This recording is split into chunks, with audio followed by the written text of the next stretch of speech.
ابھی ابھی معلوم ہوا ہے इस्लामाबाद में इंतहाई महंगाई ने बुनियादी अशिया को नाकाबिल बर्दाश्त बना दिया है। खुराक और फूलों जैसी ज़रूरियात की कीमतें 3 गुना तक बढ़ गई। उजरतों में जमूद के साथ ये बहरान शहरियों के लिए माली मुश्किलात को इंतहाई हद तक पहुंचा रहा है।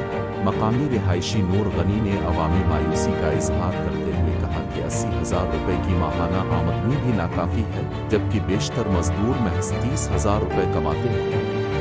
उन्होंने हुकूमत से फौरी इक़दाम की अपील की, जिसमें कीमतें कंट्रोल करने और रोजगार की कम अज़ कम उजरत में नुमाया इजाफा करने का मुतालबा किया गया है। नहीं बढ़ रही, लेकिन उस तनासिब से महंगाई में इजाफा है और आमदन उधर रुकी हुई है। अब कम से कम 80,000 रुपये पे भी बड़ी मुश्किल से गुजारा हो रहा है और इधर तो 30,000 भी ले रहे हैं मजदूर, तो पता नहीं उनका गुजारा कैसे होगा। लेकिन आमदन बहुत कम है पाकिस्तान में, लेकिन महंगाई बहुत ज़्यादा है।